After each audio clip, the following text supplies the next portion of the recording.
This is outlandish, folks. What you are about to see is the most ridiculous rant I have ever heard in my life in regards to a wrestler getting talked crap about by a former owner, promoter, and somebody that actually went head-to-head with WWE and won for 83 straight weeks. Tony Khan has done none of that. He's won 1 week in the key demographic. He didn't beat them in overall viewers. He did not win the Friday Night War. I don't know what he's talking about. But for some reason, you will see, I want you to pay attention to CM Punk. You are going to see him look at Tony for a minute and go, what is going on here? Like, calm down. And then you're going to see him kind of go, okay, I have to play into it because I have no choice. He's right next to me. Enjoy, folks. The real question is, you had like a little bit of a Twitter war not too long ago with Eric Bischoff, where he, and I quote, he said that you were the biggest financial fraud of wrestling. That's fucking bullshit. I can tell there's only one person that can attest to that. I don't know what other people, I can only attest what's happened here and public record, and some of these things are a matter of public record because things of freedom of information and stuff. So we do, have over the years a good amount of financial data in pro wrestling. I can tell you, like, no one wrestler has ever come in and made a bigger plus delta financial difference in the Maybe history gross, of but my not company. profit. Going into this is the 3rd year anniversary this week. Going into year 4, no one person has ever made a more positive impact. We just did a record pay-per-view buy. Every pay-per-view, he's done a 4 pay-per-view cycle now. Every one of them was the record. Whether it was doesn't matter out, if you're not making money on those pay-per-views. With Darby, and his debut, of course, is a huge thing from the first dance, the biggest Rampage draw in the history of that show. The matches, he carried the Friday Night War, which, by the way, is a matter of record in fucking court in the state of California that we won the Friday Night War. Look, he's just going. ask Jerry McDivitt because he fucking wrote So it. pause it.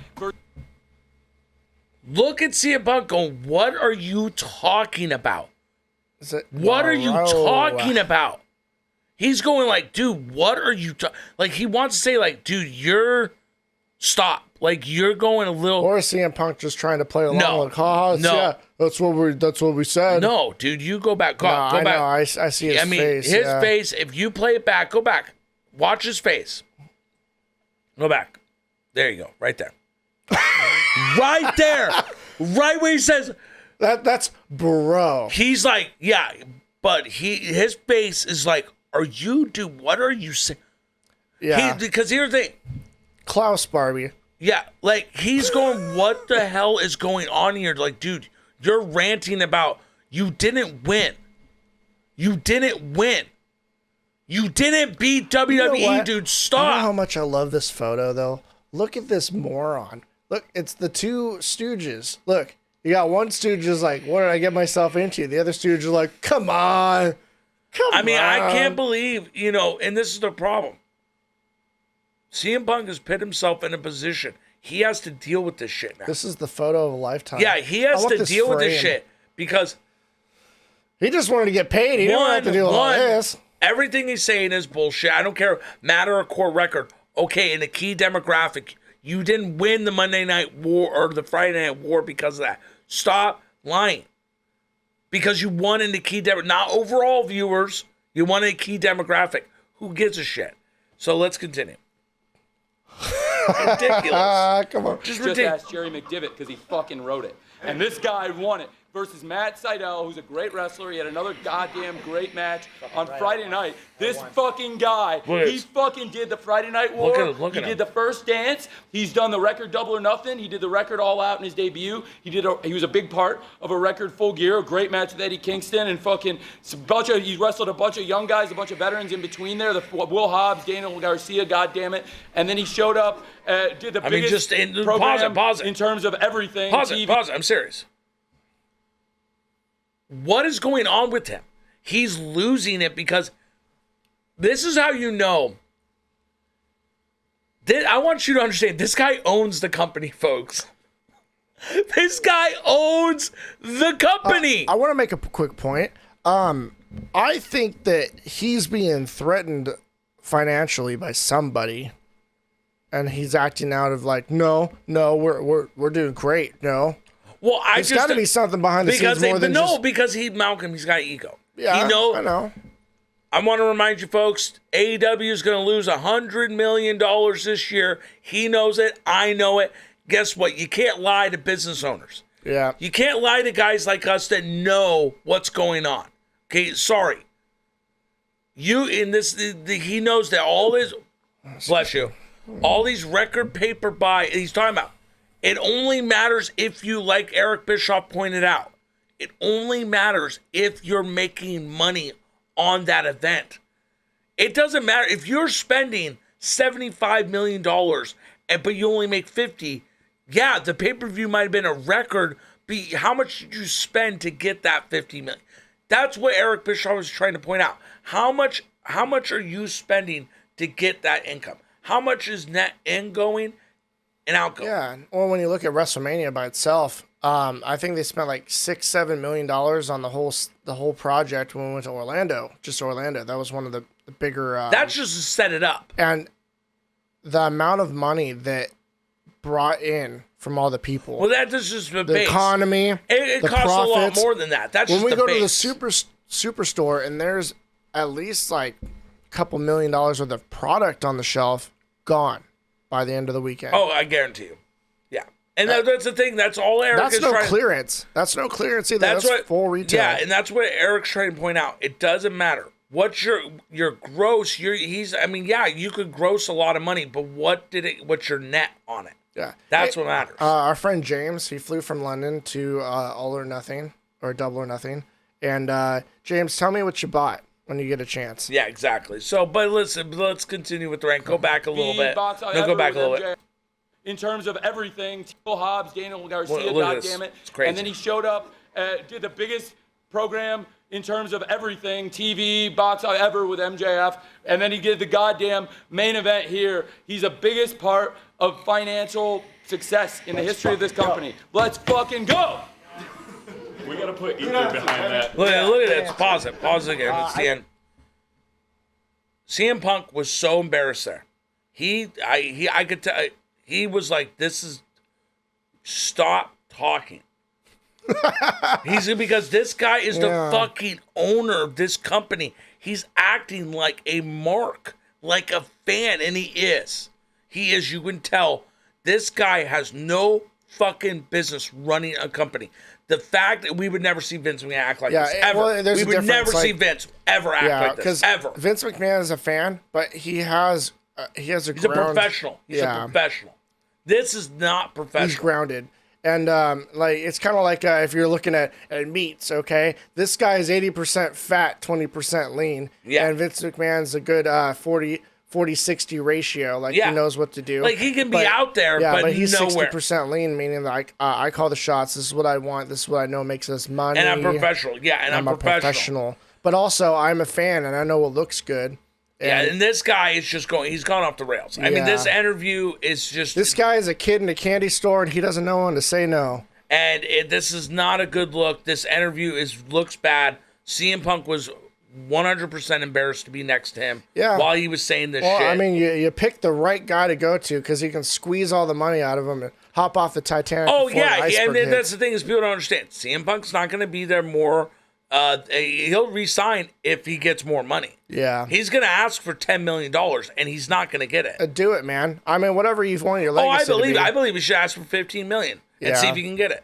I would. And you know what? Please encourage your wife to start getting in on this action too. Because there's a lot of money. AJ Lee is one of my favorite. But there's just superstars. too much money for you to ignore, Phil. Let's cut the crap. You're playing Phil Brooks. You're not seeing Bucks.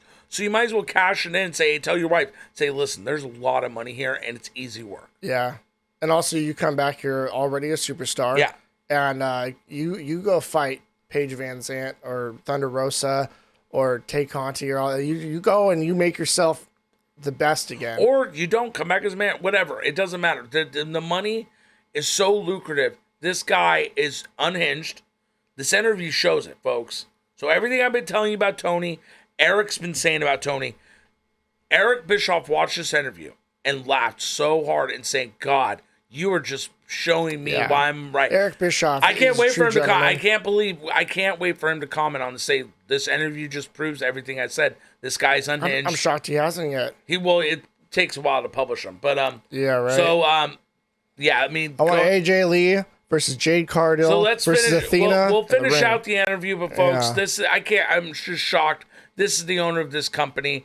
He's embarrassed his newly crowned champion. He has shown himself to be unprofessional and really just a total nonsensical loser. And he's a mark. He's a fan. He's not taking himself seriously. He acts like everything's gonna be okay. Like, oh, I get this guy paying money, and I'm gonna. It's not that simple. You know, I'll quote the great band No Effects. They are the moron brothers. Don't get along with others. Exactly. So let's see it. I will quasi-answer that. I didn't have a Twitter war with anybody. I never mentioned them by name, and I think people like that just need to die in the dark, and I don't need to speak their name and stuff like that. Die I'm in the focused on dark, what Eric we're doing Bischoff. and the That's so positives we bring, disrespectful. to the world. I don't want anybody to die. but nevertheless, it is bullshit what he Oh my said. God, let's go make out after. We don't need to. Everybody's got a shitty opinion, so just let them have it. That's a shitty opinion. It's the most bullshit opinion I've ever heard. And like I said, I hope the answer I gave backed up why he's the opposite. He's actually, for us, the biggest financial success story. And Okay, changes. we're moving on. Yeah. Show evidence. All right, we're moving on because you're wrong. Show evidence. Wrong. Show me the money. Show me the money. Yeah. All Tony has to do is That's all public. Like here, that's it. So Conrad said, "Well, they're not publicly traded. They're not like WWE and show the records." I just play the drum. Then guess what? Then stop talking about it, because the fact is if you keep saying things and not backing them, you can't. There is no proof of anything he's saying. No proof. Well, whatsoever. he sold shirts. Hey, you know what's so funny? Hey, Malcolm, could I go on Pro Wrestling Tees and buy 1,000 shirts? Oh, I'm sure that Malcolm, you could I go and buy 10,000 shirts? 100,000 shirts? Yeah, I could. That data proves fuck all. Yeah, 'cause it means nothing. Shirts on Pro Wrestling Tees are not AEW. Stop using other sites' metrics. Yeah. AEW is the only thing that matters, folks. If you come to me and you say Pro Wrestling Tees and he was the #1 fastest selling shirt, you are a fucking mark. You're an idiot. And you're the reason the wrestling industry has got as bad as it has, because you fed into people like Tony Khan that only have big pocketbooks. And guess what? When he abandons wrestling, guys like Vince are still going to be around. People like Stephanie are still going to be around. And even, guess what? Nick Khan.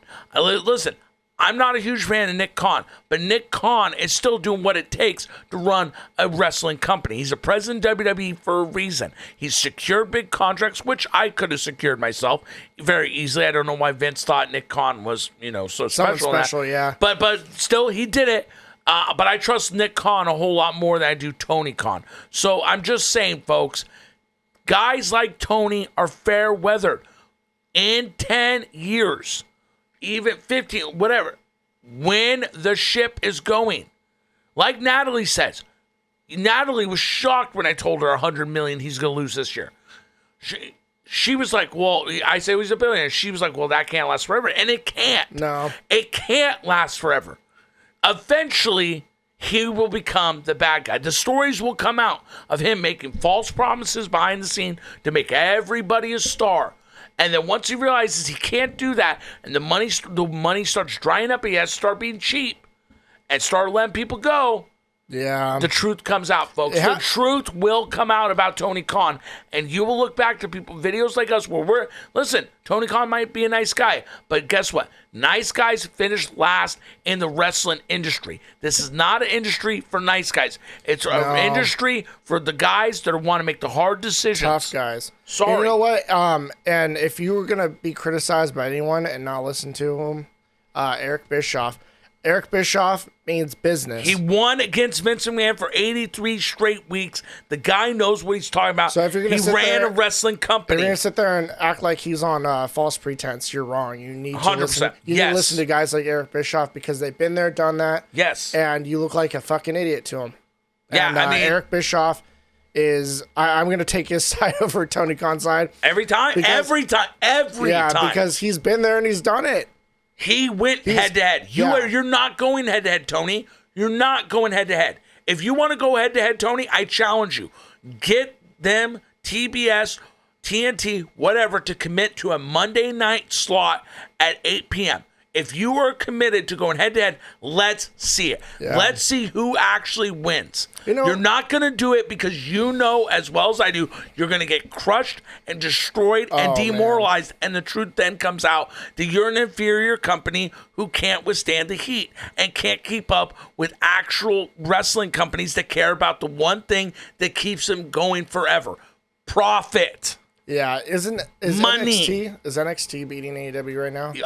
Probably say, probably around the same numbers. Around the same numbers. I mean, that's pathetic. I'd say they're probably doing a little bit better, but around the same. It's not dramatic, but that's what I'm saying. Yeah, and at this point, I don't think it's even a question. If I were put in a position, all right, stand on one side where you believe Tony Khan is going to wrestle or be a GM of Raw, or stand on one side where you believe that Eddie McMahon is going to be a GM of AEW. I'm always going to take the side of it's more likely Tony Khan would be Mr. GM of Raw. Look who we brought in. Meaning that he's going to fail. And now, obviously, he's a billionaire. I mean, we're not saying that Tony's going to go broke. It's not about that. That's not the point. The point is that we know where it's headed. We know where the legacy always stands, and it's always going to come back to WWE. Yeah, I mean, so an AEW Hall of Fame doesn't sound very promising to me. I believe the WWE is going to be having the Jade Cargills be inducted in their place. Yeah, and that's the truth. Or the NFL, the whole damn If I asked Jade Cargill behind the scenes privately, hey, you want to go WWE? Yeah, I do. That's where I want, because I know, guess what? She knows that's where the immortality is. Yeah, you beat Charlotte Flair, that's something. Yeah, the immortality and living forever is in WWE. It's not AEW. It also breaks my heart that Kenny Omega, I'd like to see him be the Hall of Famer, and he just, no, it's never going to happen. He's got a legacy, but his legacy they will when they buy AEW. Yeah. I mean, it's going to happen in our lifetime. Yeah, but it's sad that it's like, dude, I wanted to see some real glory on the biggest stage of them all. I mean, remember, Sting's a Hall of Famer. Yeah. So that's what I'm saying. And he wrestled in a few matches. So it is what it is, folks. Listen, we have no hate for the talent, the product, the creative. There's stuff that could be better in both companies. But the fact is, on a business level, AEW is run so inefficiently, and they have proved that they don't care about profit. And that is a problem, because in the future, the wrestlers are going to be hurt by that, because they're the ones that are going to suffer. And he is the leader of the helm, and that's what he should be focused on. He should not be focused on going out there with the guy that won the title and doing stupid rants about nonsensical bullshit, about lies, about shit that doesn't matter. Nothing he said leads to more profit. No. I told you and told everyone, keep up with wearing whatever shirts you want to wear to the ring and see how that helps the company. Yeah. You may think that you're doing the right thing, but anything polarizing only ever hurts sales and seats. Yeah. You're going to drive people away. Yeah. Michael Jordan and his shoes. Everyone wants shoes. Why take a stance? Exactly. He's pissed off a lot of people with that stance too. But guess what? Are you going to say Michael Jordan was a failure? No, exactly. So, I mean, we'll see where this goes, folks. But I'll tell you this, is that this was a moment, and it shouldn't have happened. It shouldn't have happened. Tony should have never gone out there, and he needs to stop it, because it's I don't think CM Punk's going to change. I think he's no. He's going to maintain his Phil Brooks persona, and it's going to damage his legacy. And I don't know what happened. Why? I don't know how. Well, he got offered a lot of money when he wasn't prepared to wrestle again, and that's what happened. As he wasn't preparing to wrestle, and Tony Khan came to him and said, "Here's a bunch of money," and he said, "I can't refuse." Yeah, but when did he start drinking estrogen? Well, I mean,